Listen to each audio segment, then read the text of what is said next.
Hello guys, मैं श्वेता। मैं आप सबका स्वागत करती हूँ अपने योर सक्सेस एजुकेशन में। मुझे उम्मीद है कि आप लोग इस योर सक्सेस एजुकेशन ट्रेनिंग से बहुत कुछ सीख रहे होंगे। इस चैनल के माध्यम से आप सबको कोई किताबी ज्ञान नहीं दिया जाता है, प्रैक्टिकली नॉलेज दी जाती है। जो फील्ड में वर्क करके हम एक्सपीरियंस ले चुके हैं, क्या हमसे गलतियाँ होती हैं, क्या हमें करना चाहिए, क्या नहीं करना चाहिए, इन सब चीज़ों को ध्यान रखते हुए आप सबको ये ट्रेनिंग बहुत ही शानदार तरीके से दी जा रही है।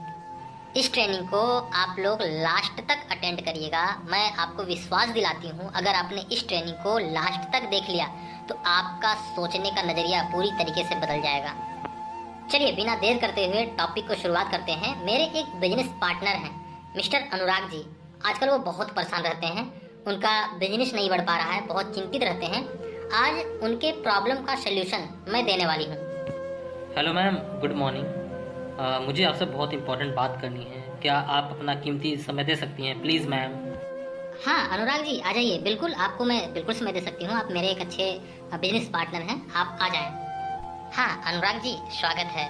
बताएं कैसे आना हुआ? आप कुछ फ़ोन पे बता रहे थे, कुछ आपको इम्पोर्टेंट बात करनी है, बताएं अनुराग जी।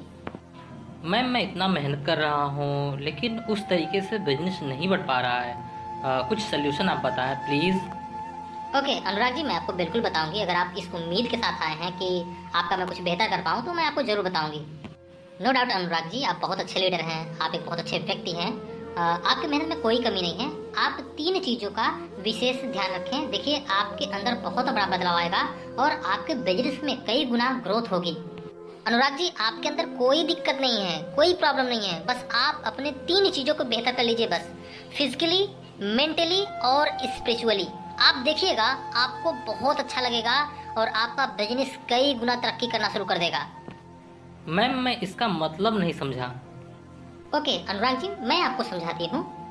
अनुराग जी, सबसे पहले फिजिकली आप अपने सेहत का बहुत ज़्यादा ख्याल रखें, क्योंकि आप देखते हैं बीच बीच में बीमार पड़ जाते हैं और आप अपने बिजनेस को स्टॉप कर देते हैं। आप अपने आप को अट्रैक्टिव बनाएं। लोग जब आपको देखें ना तो वो आपकी तरफ आकर्षित होवें। आप अपने बॉडी लैंग्वेज को बेहतर बनाइए, आप अपने ड्रेस को बेहतर करिए, आप अपने हेयर स्टाइल को बेहतर करिए। ये सब फिजिकली में आता है और ये बिजनेस को बढ़ाने में कई गुना रोल अदा करता है। जब आप अपने आप को ऐसा बनाएंगे ना, आपकी टीम आपको कॉपी करेगी और आपकी टीम आपको पसंद करेगी। सर, फिजिकल बहुत ज़्यादा इम्पोर्टेंट है। बहुत सारे लोग सोचते हैं अरे ये सब कोई मैटर नहीं रखता, बहुत ज़्यादा मैटर करता है। देखिए ना, जब भी कोई एक सफल व्यक्ति होता है, उसको आप देखिए किस तरीके से उसकी बॉडी लैंग्वेज होती है, किस तरीके से उसकी हेयर स्टाइल होती है, किस तरीके से उसका ड्रेस होता है। वो अपने आप को इस तरीके से बना के चलता है कि वो पूरा ब्रांड दिखे। सर, आप एक ऐसे सिस्टम में हैं जहाँ पर आप एक बहुत बड़ी चीज़ को प्रमोट कर रहे हैं। आप भी अपने आप को ब्रांड बनाइए, बाहर से पूरी तरीके से आप बेहतर दिखें आप।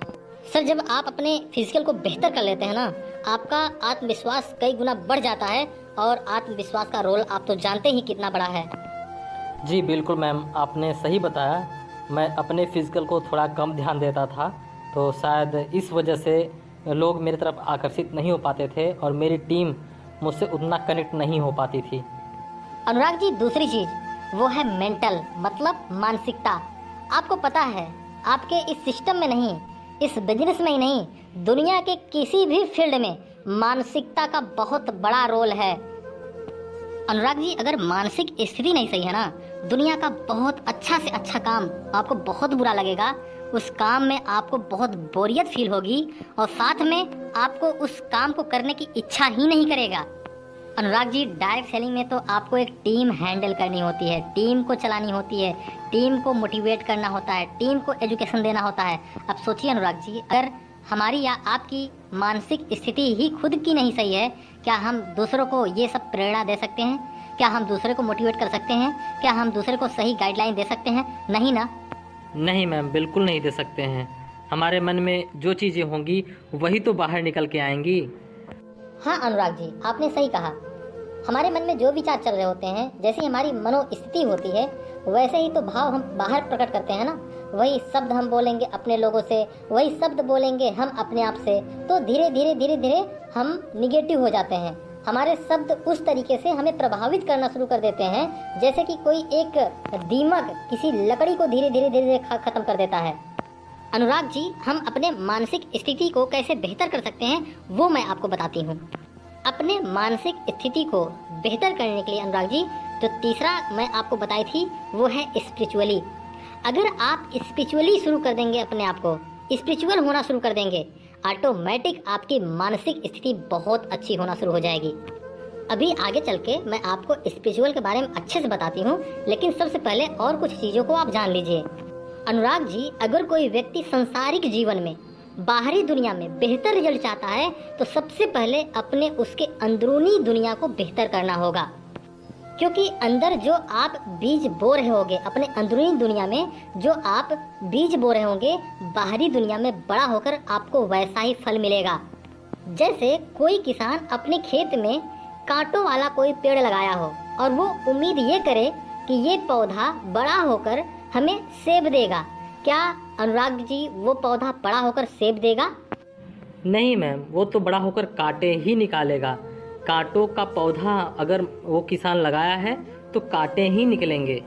इसी तरीके से अनुराग जी, अगर कोई व्यक्ति अपने दिमाग में कांटों भरा विचार डाल रहा है तो उसको बाहरी दुनिया में कांटों भरा जीवन ही मिलेगा। उसको हमेशा दुख, पीड़ा, मनचाहा रिजल्ट नहीं मिलेगा, क्योंकि वो अपने मन में ऐसे विचार डाल रहा है जो बाहरी दुनिया में उसको बहुत ही खराब परिणाम देगा।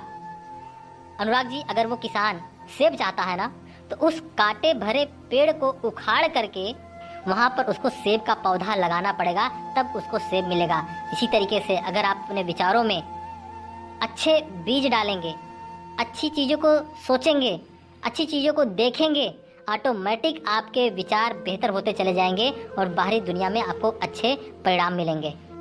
जी मैम, एक्चुअली मैं इतनी गहराइयों तक कभी सोचा ही नहीं किस तरीके से हम अपने विचार को बदल करके बाहरी दुनिया में वो चीज़ें बदल सकते हैं जो हमारे साथ घटनाएं गलत घट रही हैं, निगेटिव घटनाएं घट रही हैं। बहुत बहुत धन्यवाद मैम, बहुत अच्छा लग रहा है आपसे मिल करके।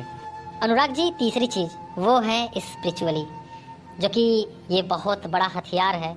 अगर हम अपने जीवन को बहुत सरल, बहुत अच्छा बनाना चाहते हैं, वो है स्पिरिचुअली।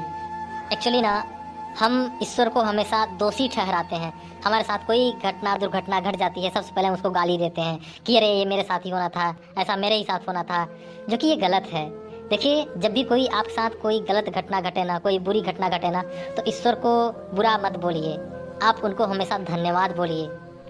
अनुराग जी, आपको मैं एक घटना बताती हूँ। अगर कोई एक व्यक्ति अपने बाइक से रोड पे जा रहा है और एक छोटा सा एक्सीडेंट हो गया और वो गिर पड़ा, उसको चोट लग गई, तो सबसे पहले वो ईश्वर को बुरा भला बोलता है, जो कि ऐसा नहीं करना चाहिए। उसको ये बोलना चाहिए कि हे ईश्वर, आपका बहुत बहुत धन्यवाद कि मैं सुरक्षित हूँ, आपकी वजह से हो सकता है अगर आपका आशीर्वाद मेरे ऊपर ना होता तो इससे भी बड़ी दुर्घटना घट सकती थी जहाँ पर मेरी जान जा सकती थी। ईश्वर, आपका बहुत बहुत धन्यवाद कि मैं सुरक्षित हूँ। ये एक पॉजिटिव एटीट्यूड होता है, पॉजिटिव नज़रिया होता है। जब आप ऐसे वाइब्स छोड़ते हैं ना, तो आपके साथ हमेशा पॉजिटिव चीज़ें होती हैं।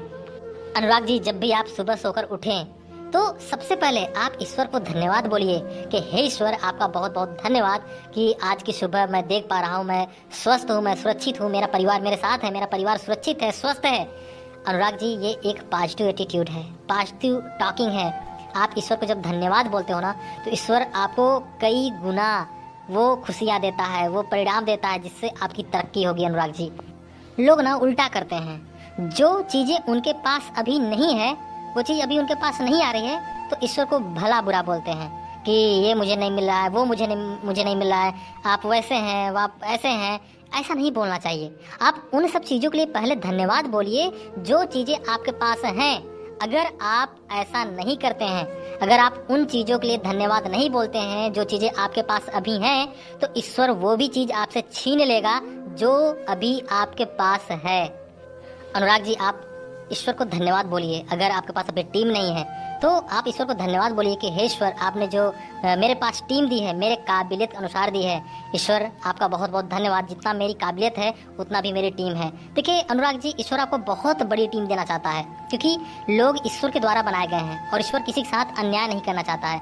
आप सोचिए, अगर आप को अभी एक बहुत बड़ी टीम दी जाए, क्या आप उस टीम की जिम्मेदारी ले पाएंगे? आप उस टीम को सही गाइडलाइन दे पाएंगे? नहीं ना। तो सबसे पहले आपको अपने आप को काबिल बनाइए, उस तरीके से बनाइए जो आप उस टीम को संभाल पाए। ईश्वर आपको बहुत बड़ी टीम देना चाहता है, लेकिन उसके लिए अभी आपको अपने आप को बेहतर बनाना पड़ेगा, अपने आप को उस काबिल बनाना पड़ेगा, ठीक है ना। तो आप चीज़ों के लिए धन्यवाद बोलिए, हर चीज़ के लिए धन्यवाद बोलिए। जो आपके साथ चीज़ें हो रही हैं उसके लिए धन्यवाद बोलिए। देखिए आपके साथ सब कुछ सही होना शुरू हो जाएगा। तो अनुराग जी, मुझे उम्मीद है कि आपको मेरी बातें समझ में आई होंगी और आप इन सब बातों को अमल करेंगे, अपने जीवन में लाएंगे, जिससे आप तरक्की करें। आपको जहाँ तक उम्मीद है कि मैं आपको चीज़ों को समझा पाई, मुझे उम्मीद है अनुराग जी कि मैं आपको समझा पाई और इन सब बातों को आप अमल करेंगे। अनुराग जी, जो चीज़ें मैं आपको समझा पाई, सुनकर आप चले जाएंगे, उससे आपके जीवन में बदलाव नहीं आएगा। अगर इन 3 चीज़ों को आप अपने अंदर धीरे धीरे लागू करना शुरू कर देंगे, प्रैक्टिस करना शुरू कर देंगे, आपका रिजल्ट ऑटोमेटिक बदल जाएगा। थैंक यू मैम, आपने मुझे बहुत अच्छा बताया। मुझे उम्मीद नहीं थी कि आप मुझे इतना अच्छा बताएंगी और मेरे सोच से भी बढ़कर आपने मुझे बहुत अच्छा रास्ता दिखाया। So thank you ma'am.